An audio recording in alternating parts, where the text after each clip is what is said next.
Bonjour à tous et bienvenue dans cette vidéo. Aujourd'hui, nouveau concept pour moi.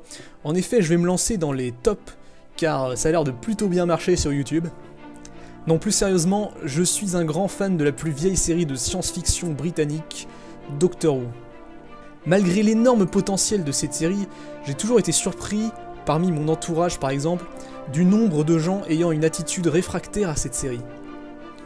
Toutes ces personnes que j'ai pu croiser ou tenter de convaincre avaient toutes plus ou moins les mêmes arguments et aucune n'osait franchir le pas et se lancer dans ce merveilleux univers qui est celui de Doctor Who. J'ai donc réalisé un top 5 des raisons les plus communément rencontrées et je vais tenter de démonter ces sales excuses afin de vous convaincre de regarder cette série. Allons-y!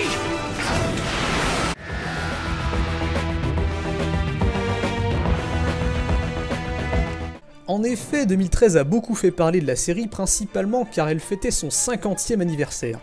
C'est sûr que quand on ne connaît pas la série, ça fait peur, on pense devoir rattraper 2350 épisodes pour être au niveau. À ceci, je répondrais oui et non. Mais surtout non.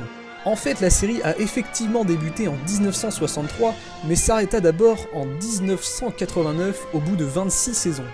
Cependant, cette partie dans laquelle la série puise ses origines est ce qu'appellent les fans la série classique. Et ce n'est ni indispensable ni qualitativement intéressant. En fait, aujourd'hui, quand les gens disent qu'ils sont fans de Doctor Who, ils parlent de la reprise de 2005, qui, elle, marque le début de 8 nouvelles et formidables saisons. En effet, en 2005, Russell T. Davies, un producteur scénariste fan de cette ancienne série, décida de relancer cette série culte. Il a donc entrepris de réaliser la suite directe des aventures du Docteur, mais en remettant le compteur des saisons à 0. Enfin, à 1. C'est donc à partir de cette toute nouvelle série, naturellement plus moderne, qu'un nouveau succès ainsi qu'une nouvelle réputation ont pu se construire. Donc quand vous serez convaincu à la fin de cette vidéo, et que vous irez chercher de manière tout à fait légale évidemment, la saison 1 de Doctor Who, assurez-vous bien de télécharger, enfin d'acheter, les épisodes de la reprise de 2005, et pas ceux de la série de 1963. Non, parce que vraiment, la série classique, il faut pas. Il faut vraiment pas. Mais ça, j'en parlerai sûrement dans une autre vidéo.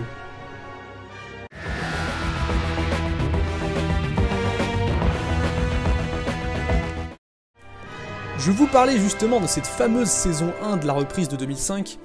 Justement à ce propos, il faut que je vous avoue quelque chose. Une des nombreuses raisons pour laquelle beaucoup d'entre vous n'ont pas poursuivi la série, c'est qu'ils ont commencé par la saison 1. Alors oui, effectivement, vous allez me dire que c'est parfaitement logique de commencer par la première saison, et vous aurez raison. Cependant, cette saison 1 étant une saison pilote, et donc avec peu de moyens, et ajouter à ça le fait que 2005 n'est pas une année très récente non plus, cette saison n'est donc pas la meilleure. En fait, c'est même qualitativement et objectivement la moins bonne de toutes. Donc forcément, quand la toute première saison d'une série est la moins bonne de toutes, ça ne donne pas envie de poursuivre malgré le fait qu'il y ait 8 autres saisons beaucoup plus agréables à regarder derrière. Et c'est à ce moment que vous allez me dire, mais s'il faut pas commencer par la saison 1 de la série de 1963 et que la saison 1 de 2005 est la moins bonne de toutes, par où commencer? C'est si compliqué de commencer cette série? En effet, sur ce point, je ne pourrais pas vous contredire. C'est effectivement compliqué mais essentiel de comprendre avant de se lancer dans Doctor Who. Et c'est précisément et principalement pour ça qu'il y a très peu de fans de la série hors d'Angleterre. Et pourtant, je peux vous assurer qu'une fois lancé dans cette série, vous ne pouvez plus vous en détacher.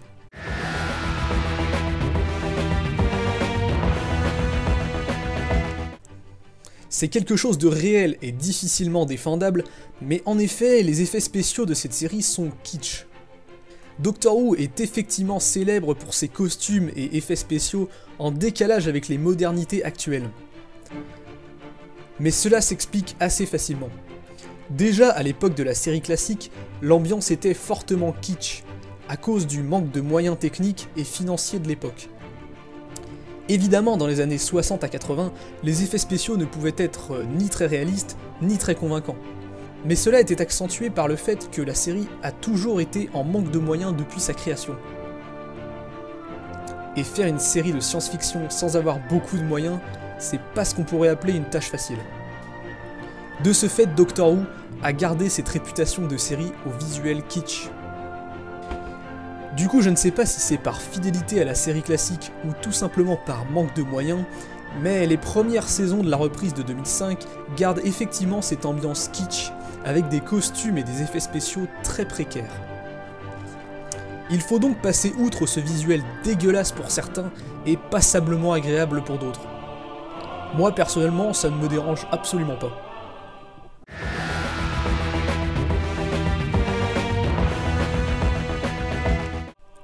C'est en effet une particularité très célèbre de la série, l'acteur principal change régulièrement.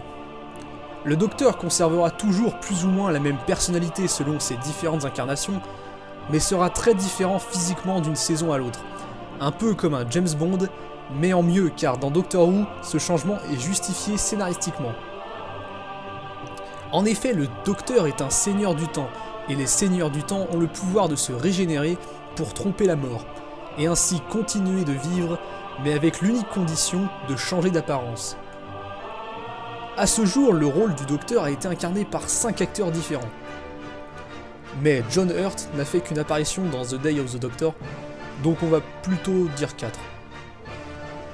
On a donc aperçu Christopher Eccleston qui n'a joué que dans la saison 1. Il a ensuite été remplacé par David Tennant, qui lui tiendra 3 saisons. Ce dernier a dû nous quitter sur ce désormais célèbre I don't want to go. pour se régénérer dans la peau de Matt Smith, qui comme son prédécesseur tiendra 3 formidables saisons avant de nous quitter pour laisser place à Peter Capaldi, l'actuel Docteur. Alors effectivement, cela peut être considéré comme un défaut, car si l'on s'attache à un Docteur en particulier, on sait très bien que tôt ou tard il devra s'en aller pour laisser place à un autre que l'on est susceptible de moins aimer. Mais sachez que personnellement je trouve que c'est entre autres grâce à ces changements que la série m'a vraiment impressionné. Car les acteurs pris pour le rôle ne sont jamais choisis au hasard. Ainsi, lorsque le formidable David Tennant est parti, personne ne croyait en l'avenir de la série. Puis on a tous été incroyablement surpris par le talent de Matt Smith. Malgré vos goûts différents, vous aurez donc chacun le temps de vous adapter et vous attacher à ces changements d'acteurs, tous très talentueux. Au-delà de tout ça, ces changements d'acteurs permettent un dialogue entre les fans avec cette fameuse question « Quel est ton Docteur préféré ?» Car malgré leur passion commune, les fans de Doctor Who ont tous une préférence pour un Docteur différent. Ou pas. Ces différents points de vue créent donc un dialogue entre les fans.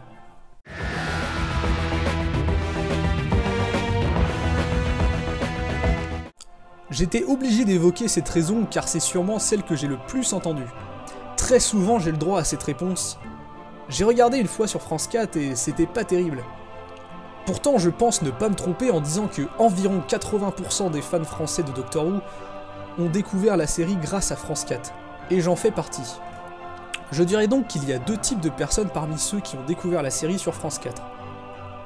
D'abord il y a ceux qui ont regardé un ou plusieurs épisodes, qui ont tout de suite aimé et se sont empressés d'aller regarder tous les épisodes sur internet. Puis il y a ceux qui ont regardé un ou plusieurs épisodes, mais qui sont tombés sur 1 ou 2 épisodes objectivement pas géniaux, ou alors n'ont tout simplement pas du tout accroché plus que ça. Si vous êtes dans le deuxième cas, c'est vous que je vais devoir convaincre.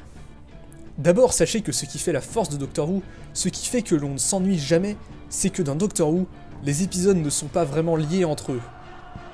Disons que c'est mieux de les voir tous dans l'ordre, car ils ont une cohérence entre eux et un fil rouge propre à chaque saison, mais mis à part ça, chaque épisode peut se regarder indépendamment du reste de la série. Ainsi, quelqu'un qui ne connaît pas la série pourra très bien regarder un épisode quelconque, au même titre qu'un fan de la série. Le fan, lui, comprendra simplement plus de choses comme les références à d'autres épisodes ou à l'univers en général. Ainsi donc, les personnes n'ayant pas été convaincues par la série lors de son passage sur France 4 ont très bien pu tomber sur des épisodes moins bons que le reste, car oui, il y en a. Moi-même étant un fan de la série, il y a des épisodes qui ne m'ont pas marqué ou tout simplement qui ne m'ont pas vraiment plu. Donc accordez à cette série une seconde chance.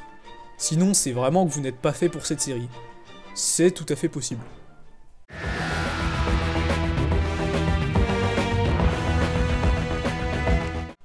Voilà, c'est tout pour ce top 5 et c'est déjà pas mal. J'espère vous avoir convaincu. Si c'est le cas, n'hésitez pas à m'envoyer vos retours. Si vous vous sentez prêt pour une grande aventure à bord du TARDIS avec le Docteur, je vous conseille la chose suivante. Soit vous commencez la série par un ou deux bons épisodes, comme The 11 Hour ou Blink. Ce sont des épisodes que j'aime beaucoup et qui, je trouve, sont très convaincants pour commencer la série. Soit vous pouvez naturellement commencer par la saison 1 de 2005, tout en sachant que la qualité s'améliore de façon exponentielle dans les prochaines saisons.